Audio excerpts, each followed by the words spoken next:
On the windswept hills and downs of England stand our earliest surviving buildings, such as Stonehenge, a temple whose gods are forgotten, but whose stones still stand where men dragged them thousands of years ago.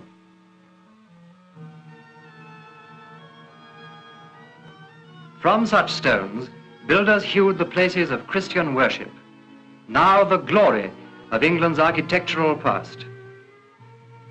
Limited as to mechanical means, the builders labored to create beauty from this simple element of the earth. And their adventures in building grew as they added to their store of hard-won knowledge.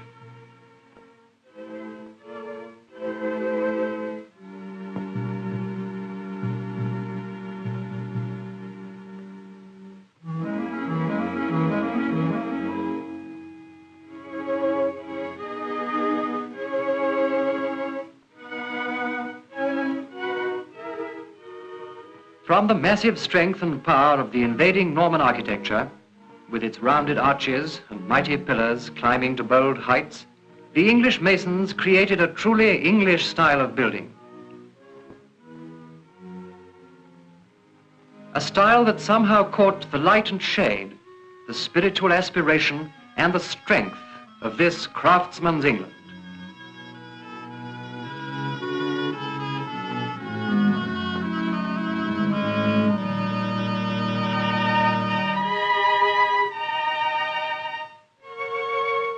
They carried slender pillars higher and higher.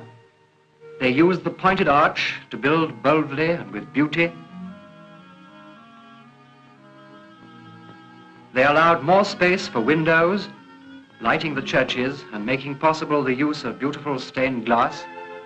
They evolved the exclusively English fan vaulting, bridging great spaces with delicate tracery.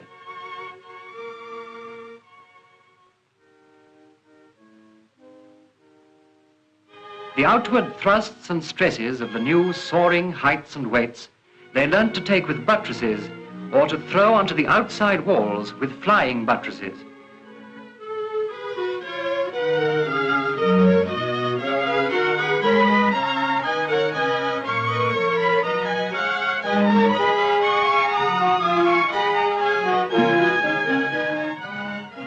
The cathedrals of England stand a lasting and lovely monument to that cooperative alliance of building trades, the work of whose nameless craftsmen is so marked with strict honesty of building expression, intrinsic loveliness of structure, bold constructional experiment and advance, making this a building epoch still unequaled as a record of human endeavor and achievement.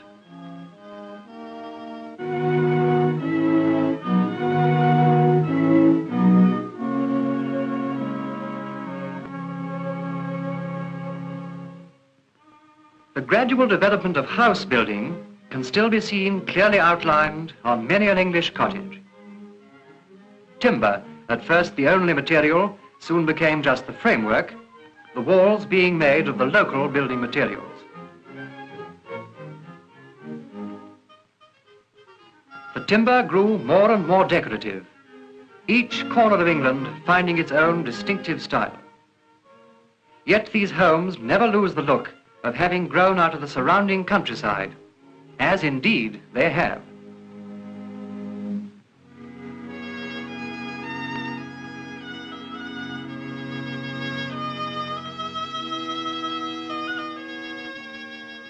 In design, the rich Tudor houses had much in common with church architecture.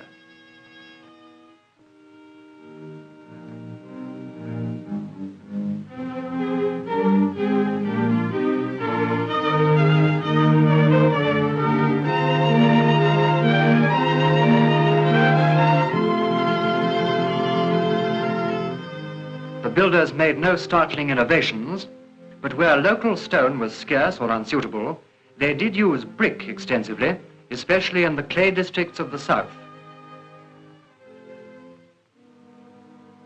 The craftsmen of the guilds lavished their skill on the profuse and detailed decoration of the outsides of Elizabethan houses, achieving an amazing richness of design in stone, iron, and wood.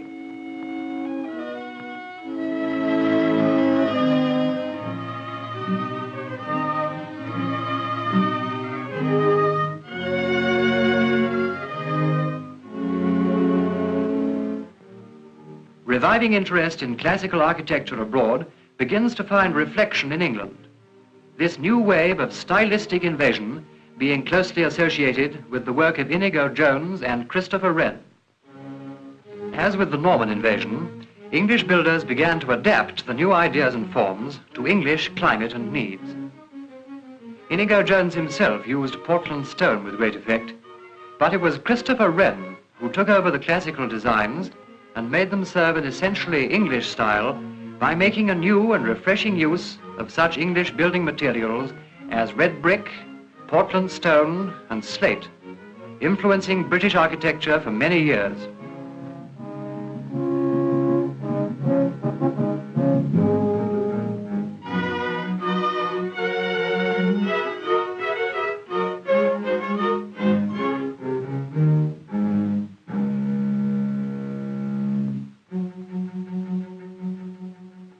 The chief feature of building in the 18th century was the spacious dwellings designed for the landowning aristocracy with their amazingly rich interior decoration, carrying out the dictum that a true architectural work is a building duly provided with all necessary furniture, decorated with all due ornament, according to the use, quality, and dignity of the building, from mere mouldings or abstract lines to the great epical work of sculpture and painting.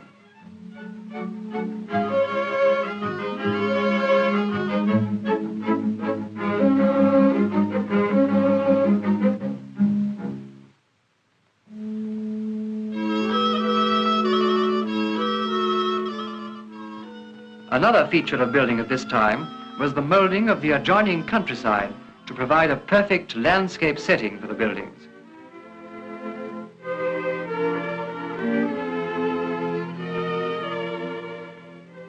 The sense of proportion which marks these great country houses can also be seen displayed in the layout and building of the town of Bath, the noblest domestic architecture in England, springing from the beds of pale buff limestone of the Cotswolds.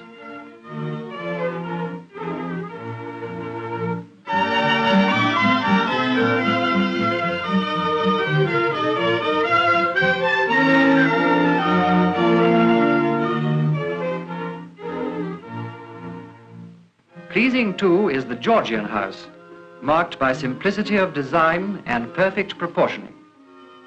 The quickening spiritual impulse that inspired past triumphs died away. No new materials or methods of note were evolved, save perhaps the lovely Regency buildings of John Nash and his school. Of Nash it was said that he found London all brick and left it all plaster.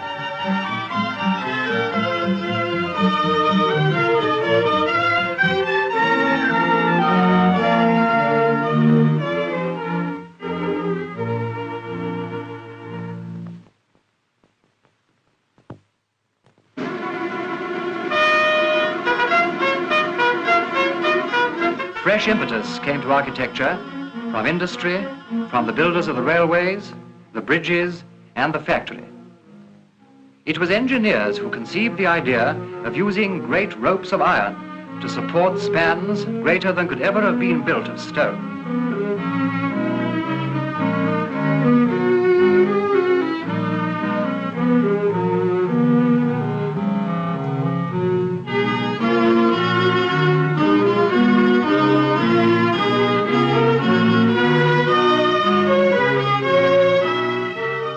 It was a greenhouse designer who pointed the way to building in glass and iron. It was a bit ahead of its time, for it was strongly urged on architects then that the only style proper for modern northern work is the northern Gothic of the 13th century.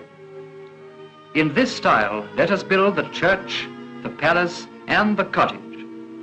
But chiefly let us use it for civil and domestic buildings.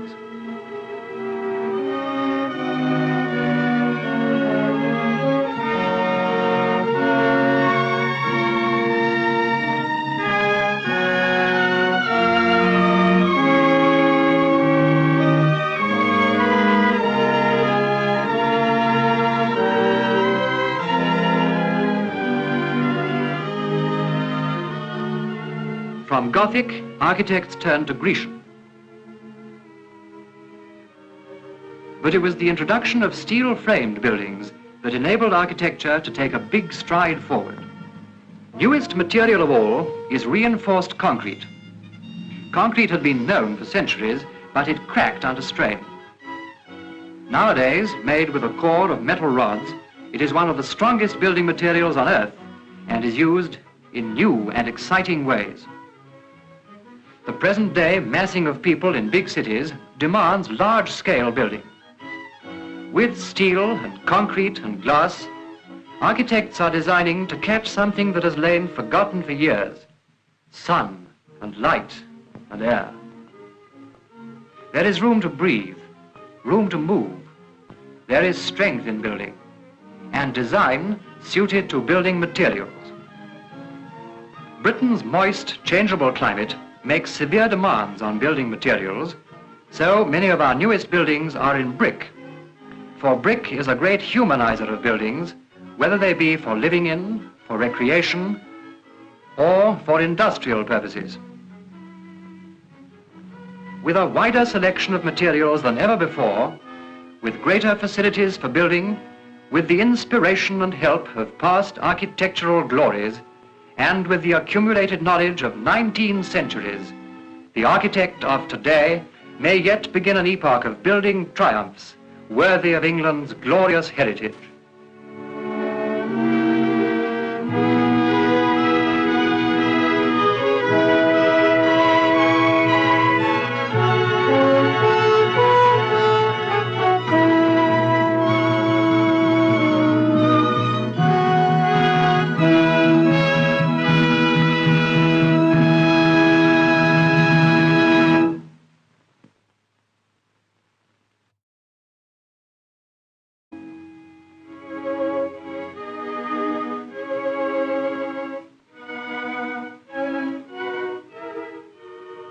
From the massive strength and power of the invading Norman architecture, with its rounded arches and mighty pillars climbing to bold heights, the English masons created.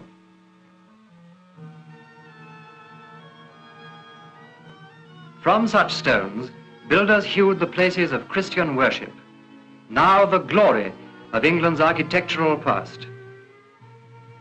Limited as to mechanical means, the builders labored to create beauty from this simple.